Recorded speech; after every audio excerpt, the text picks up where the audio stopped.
What's up, everybody? Welcome back to another episode of the Mets'd podcast. We have a very special interview for you guys. DJ Stewart, Mets outfield, joining us on the show today. First off, DJ, hey, thank you for doing this. Oh, of course. Thanks for having me. Of course, man. To start, you've had an incredible month here. Crushed the month of August, 6 home runs so far with another game tonight. What do you attribute all the success to? It's a little bit of the work that I put in Syracuse with Colin Hetzler, the hitting coach. Kind of when I started the season, was kind of trying to do too much, rushing, was leaning out in front, and we made some adjustments in the cage and kind of ran with it. I liked what we were doing and had some success down there that got me up here, and I think that's what we're seeing now. Mentally, how do you stay ready? Because you started the year, like you said, in Syracuse, to now you're playing pretty much every single day out in the outfield. How do you mentally stay prepared for that? I mean, when you're in the big leagues, I mean, every night, like every game means a lot, like win or lose. So just being prepared, knowing that even if you're not starting, that a situation could come upon yourself that you could help the team. So just kind of staying engaged with the game the whole time. And for me, having a little experience being drafted in 2015 and debuting in 18, I kind of have that experience to kind of know the situations of the game. Like last night, there's certain situations where I could have came in even though I didn't start. Just being prepared and not letting anything surprise you. Talk about being drafted in 2015. That was by the Orioles. Got a cup of coffee in 2018. That was with Buck Showalter there. You spent a lot of time with him then, but now, did you pull anything from the relationship you built with him then to now, being on his team? Yeah, obviously I only played in the big leagues with him in 2018 before this year, but from 15 to 18, I was in spring training with them. So just obviously spring training is a lot more relaxed, but he's still like with his young guys. He'll come up to you like if you're not in the game, like a situation in the game, what would you have done there? He's picking your brain, trying to see what type of player you are, even though he isn't seeing you on the field. So that's kind of some of the things that we build on our relationship. One of the reasons I did sign here, having that relationship with him.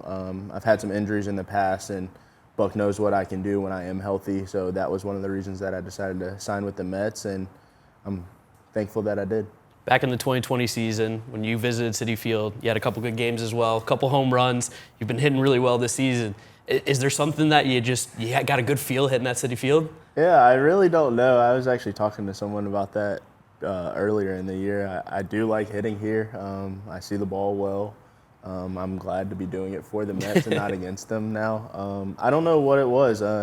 We actually played that. I remember that series. We played the Mets at home, and I didn't play in those two games, and then injuries happen. I end up coming here, and I do play and put some good swings on the ball, and maybe that's one of the reasons I'm here. Yeah, right? You've also made the corner your home. You've put more balls up there than we've seen guys in recent years. Like, where's that power come from? And also, kind of build on that, how good does it feel to hit a ball that well, just for all of us who probably never have and never will? Yeah, I'm a strong guy.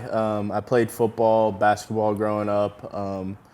In high school with football, like the weight training and stuff, I really started to see my power like kind of transition. But for me, like if I try to hit home runs, it's not going to go well. I just try to honestly stay in the gaps and hit the ball hard. And when I do hit the ball hard, it usually travels over the fence. But the feeling when you hit it like that, you don't really feel anything off the bat. Like it's so flush that it's just, you don't really feel anything. So I've played baseball for a long time. I like to think that I know when they're going out, but obviously in St. Louis, I thought I was going out too and got robbed. Me too. made a great play. So fortunately, some are growing my way. I hope it continues for the rest of the year. Now, you talked about playing football in high school. Take us back to October 16th, 2010, DJ Stewart versus Derrick Henry, Yulee High School versus Bowles. And you just completely outperformed him. Like, I mean, a stud football player, it sounds like. I wouldn't say outperformed him. 6 touchdowns, I don't know. So that game was actually really special to me. So I'm from Yulee. I don't know if people know that. I'm from that town, the high school that Derrick actually went to. I went to Bowles, a private school.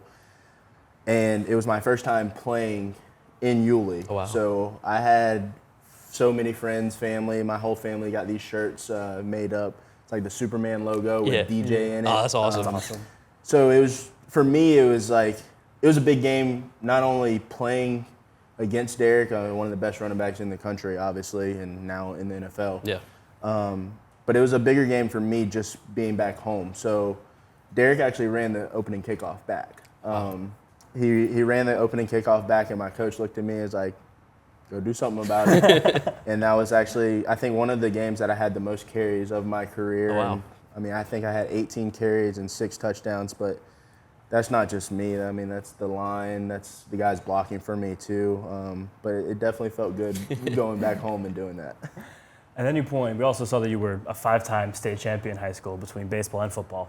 That's incredible, first off. Is there any part of you at that time, did football sneak in, or was baseball always the true love? No. So I started off 4 for 4. Football and baseball, we went back-to-back in both sports and didn't win another one until my senior year of football. And freshman and sophomore year, you're a young kid and you're like, okay, I'm okay at both of these. I'm going to try to do both of them in college. But as you realize, like, the school that I went to in high school, it's a college preparatory school. Okay. And kind of getting you ready for that next level. And I'm like, wow, like, I'm doing it in high school, but at that next level, like, it's even more magnified. I'm not sure the positions that I play, linebacker and running back, if I can do that and concentrate on baseball. So I made a decision. My parents were cool with me doing either one, football or baseball, but I had always heard people saying that you're really good at baseball. I think you have more potential in that, last longer in your career. So I just decided that I was going to go for it and just play baseball, and committed to Florida State as a sophomore to play baseball, my dream school. I would mess with the coaches when I was at Florida State, like, because the practice field was right next to our field, and like, hey, I'm going to go over there with Jameis, like, because he was on the baseball team with us as well. I'm like, our coach was like, no, you're not. No, you're not. Jimbo would be in the dugout watching Jameis play. So I'm like, hey, coach, can I come out there? He goes, come on. He wanted me out there, but baseball coaches were having that. Yeah, you had a unique experience of playing with a Heisman Trophy winner on your baseball team. What was it like being a teammate of Jameis Winston? Unbelievable. I mean, obviously everyone sees the outside things that have happened in his life, but he's an incredible person. He really is. He doesn't get the credit that he deserves, I think. He's very, very smart, but he doesn't take himself as that Heisman Trophy winner. Mm-hmm. I think that's where you see some things happen that he was being a kid. Yeah. You know? He doesn't look at himself as, oh, everyone's looking at me, Jameis Winston, Heisman Trophy winner. He's just Jameis. And we actually had a game. It was a Sunday game, and we had already won the series, won the first 2. I'm not sure who we were playing, but we came out flat. Jameis isn't playing in the game. We come off the field, and he gathers us up, and he's like, hey, guys, this is Florida State, and we're not playing up to our potential. We shouldn't be losing this team. And it was like, wow, he's engaged. He's not even in this game.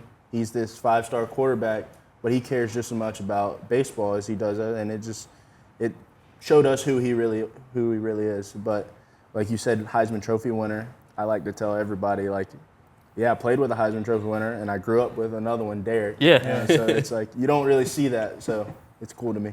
Definitely. Florida State also has probably been the most prolific university for two-sport athletes between Jameis, I'm going to say, put yourself into that, Charlie Ward, and Deion. So if you had to rank, again, including yourself, Charlie, Deion, Jameis, and DJ, who's got top of the two-sport athletes? I'm not in that list. You can put me in there, but I'm not in that list. As far as two-sport athletes, I mean, I'm going to give it to Jameis just because I witnessed it. Yeah. You know, when you see a guy in the spring game, he goes, I don't remember his stats. So the year he was going in to start, he lit it up. Like, I want to say like 400 yards, like 5 touchdowns in a spring game. Obviously, it's a spring game, but it's like, okay, he's kind of showing you. He gets on a flight, flies down to Miami, closes out the game, and he's throwing 98, 99. So you see that, and you're like, dude, this guy's a superstar, you know? So I'm going to give it to him. I mean, obviously, everyone's going to have their own opinion, but I'm going to give it to Jameis. Oh, 100%. I mean, you're a huge football fan just in general. Florida State's got a big year coming up. The Jaguars, I think you're a Jaguars fan, right? Oh, yeah. Mm-hmm. Jags have a big year coming up. What's the excitement for the football season looking like? I'm so excited. I like all football. It started off obviously college, going to Florida State. But obviously I like the Jags, but we've been bad for so long. Yeah. I got a little bit of a taste of it last year. I went to the Tennessee game last year, basically a playoff atmosphere, and then I went to the Chargers game as well. So you got a little bit of a taste of it last year. I'm really looking forward to it, but when Sunday night comes and Florida State takes the field, I'm going to be locked in, that's for sure. Predictions, do you think they're going to win the ACC? I do. I do. I mean, it's going to be tough. Clemson's always that tough opponent, but they Clemson. I'm a Gamecock, so I hate Clemson. Yeah. I went to Ohio State, so I also hate them. Gotcha. They switched up the format this year, which I like. It's the best two teams, so I honestly think Clemson and Florida State are the best two teams. You're not taking best from this side, best from that. So I think they'll definitely match up in the ACC championship. I just hope we pull it out. Yeah. Take us away from the baseball field when you're not playing. What do you like to do in your free time? So normal off season, I like to deer hunt with my family. My wife, she got me into it when we met in we actually met in middle school. So I've been with her for a long time, and she got me into hunting and stuff. But we're still going to do that this off season. But we have a 5-month-old daughter, so that takes up a lot of our time now too. She's a ball of joy. She keeps us on our toes and loving every minute of it. 5-month-old. So that was right in the heart of spring training, beginning of the season. Oh, she was born on opening day. Wow, opening day, baby. How's it been adjusting to fatherhood as a ball player? It's definitely different, but my wife's a superstar. She keeps it all going. I mean, there's some days where she's very, very tired, but she keeps it going, makes it easier for me to come to the field, do my job. I help out as much as I can when I'm home, try to give her a break, but it's definitely it's an adjustment, but in a good way. You have bad nights at the field that normally you might think about it a little bit longer, but when I go home and see her smiling and she doesn't know what the heck happened, so you clear your mind and you smile like you forget about your 0 for 4 day. That was so sweet. That's amazing. Oh my God. I'm sure everyone's like, oh. Yeah, right. Great soundbite for the people. There's a lot of I shouldn't say a lot of new dads, but there's a lot of dads in the Mets locker room. Any good piece of advice that anyone's given you? So we had the family trip in Boston, going to Boston, and I don't know if it was because it was like a short flight. Like my daughter, she's flown multiple times before that, and this trip she did not like it. I don't know if it was because it was short, we didn't get high enough. I think her ears were popping. So she cried the whole time, and I was like, oh no, everybody's gonna. That's my kid, the crying kid. Brooks Raley. Yeah. He actually told me, I think he has 4 kids, and he is like, it's gonna be okay. It gets better. So, I think that's the best advice I've gotten. I mean, it does. She hasn't been any trouble since then. Beautiful. Well, DJ, don't want to take up any more of your time. Thank you so much for sitting down with us for a few minutes. Yeah, of course. Good luck rest of the season. It's been great. Thank you. I appreciate you guys having me. Yeah, thanks. Okay. Yeah.